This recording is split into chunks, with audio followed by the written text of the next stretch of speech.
মজার মজার দাওয়াতের খাবার কেউ কি খেতে ভুল করে আবার। হ্যালো এভরিওয়ান, আসসালামু আলাইকুম। অনেক দিন ধরে মনে মনে খুঁজতেছি কেউ যদি একটু দাওয়াত করে খাওয়াতো। তো অবশেষে আমার মনের ইচ্ছেটা পূরণ হয়ে গেল। তার মানে দাওয়াত পেয়ে গেলাম, তাও আবার ডালা ভর্তি খাবার এবং অনেক লোভনীয় লোভনীয় খাবার রয়েছে এখানে। দাওয়াতটাও পেয়ে গেলাম বিশাল বড় এক রেস্টুরেন্টে। সো এই যে দেখো টেবিল ভর্তি খাবারে চলে আসছি আমি অনেক দিন পরে, এবং সাথে আছে তোমাদের ভাইয়া রূপন্তী, রাফসান। সো যাই হোক, অবশেষে আমার ক্যামেরাম্যান অর্থাৎ তোমাদের ভাইয়া আমাকে ভিডিও করে স্টার্ট করে দিয়েছে, এবং এত এত খাবার সামনে রেখে বুঝতেই পারছো ভিডিও করতে তো একদমই ইচ্ছে করছে না। তার উপরে আবার হচ্ছে পেটের মধ্যে একদম ক্ষুধোয় চুচো করতেছে। এই যে রাফসান বাবা একদম রাজার হালে বসে আছে, তার বাবার সাথে মনে হচ্ছে রাজা, এবং সাথে রয়েছে রাজপুত্র। যদিও বা বাইরে খাবার দাবার খেতে বা ঘুরতে বের হলে রাফসান একদমই ছোট, ওকে একটু ক্যারি করা কষ্টদায়ক হয়ে যায়। তারপরও বলবো যে তোমাদের ভাইয়া আমার পাশে ছিল, আলহামদুলিল্লাহ পাশে আছে, এবং ইনশাল্লাহ সব সময় যেন পাশে থাকে এই দোয়াই করবে তোমরা, কারণ সে হচ্ছে আমাকে অনেক সাপোর্ট করে। তো যাই হোক, এক কথায় অসাধারণ একটি রেস্টুরেন্টে, এবং এখানে মনে করো অনেক ভাইয়ারা, আপুরা, গার্লফ্রেন্ড, বয়ফ্রেন্ড এবং ভাবিরা সবাই চলে আসছে। ও আচ্ছা, দুলাভাইদের কথা বলিনি। সো সবাই চলে আসছে এখানে আমার মতো মজার মজার দাওয়াতের খাবার খাওয়ার জন্য। জাস্ট তোমরা আমার খাবারের প্লেটের ডালাগুলো দেখো, একদম পরিপূর্ণভাবে খাবারগুলো পুরো প্লেটে সাজিয়ে দাও, এবং এত সুন্দর করে পরিবেশন করা, সত্যি এক কথায় অসাধারণ। এবং দেখো বিফ পিসগুলো, মানে মাংসের টুকরোগুলো অনেক বড় আকারে, তার সাথে রয়েছে এরকম বড় আস্ত আস্ত আলুর ভাজা, অর্থাৎ এটা হচ্ছে কাচ্চি। সো আমি হচ্ছে বাইরে বের হলে, বাইরের খাবার খেতে গেলে সবাইকে তেমন একটা পরিবেশন করে দিতে পারছি না, তারপরও চেষ্টা করতেছি।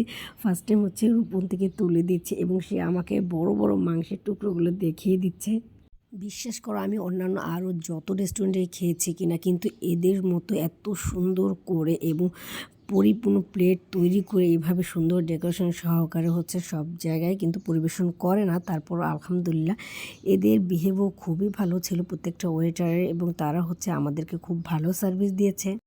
যাই হোক, আমার আর দেরি একদমই সহ হচ্ছে না। সো যার জন্য হচ্ছে আমি আমার নিজের প্লেটও তুলে নিলাম, রূপন থেকে তো দিয়ে দিলাম। সে হচ্ছে তার মতো করে আস্তে আস্তে খাচ্ছে, এবং সে কিন্তু বাসায় খুবই বিরক্ত করে, নিজের হাতে একদমই খাবার খেতে চায় না। ওই যে তোমাদেরকে বলি আমি খুব পরিশ্রম করি, আমি খুব কষ্ট করি সংসার। আসলে হচ্ছে কি, বাচ্চারা একটু ছোট থাকলে হচ্ছে ওদের প্রতি বাবা মার টেক কেয়ারটাই একটু বেশি করতে হয়। সো এই জন্য হচ্ছে কষ্টটা একটু বেশি হয়। তারপরও আলহামদুলিল্লাহ, এই যে আমি এবার কী নিয়েছি বলো তো, নিয়েছি এদের কাচ্চির সাথে স্পেশাল টিকা। সো স্পেশাল টিকা খাবো, আর হচ্ছে চিকেন রোস্ট খাবো না, এইটা তো হতে পারে না। সো বড় বড় রোস্ট চলে এসেছে আমার হাতে, এবং সবচেয়ে বড়টা বেছে আমি কি করব বলো তো, তাকিয়ে থাকো, জাস্ট তাকিয়ে থাকো। আমি আমার প্লেটে নিয়ে নিয়েছি, কারণ হচ্ছে ঘুরতে গেলে সত্যি কথা একদিকে আনন্দ লাগে, ভালো লাগে, অন্যদিকে মনে হচ্ছে বড় বড় খাবারের চাহিদাগুলো আমার বেড়ে যায়।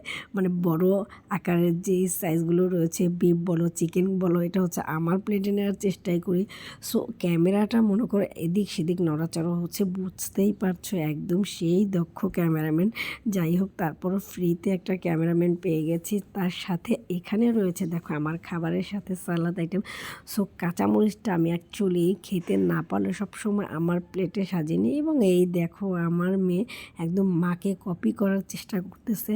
যাই হোক, অবশেষে হচ্ছে প্লেটের খাবারে হাত দিলাম, এবং খুব মজা করে খেতে হবে, যাতে করে হচ্ছে তোমরাও আমার মতো এরকম মজার মজার খাবার খেতেছো। ওয়াও, মাশাআল্লাহ, আলহামদুলিল্লাহ, খাবারটা মুখে দিয়ে একদম একটা মিষ্টি হাসি চলে আসছে, কারণ খুব মজার ছিল এবং পেট ভর্তি ক্ষুধা ছিল।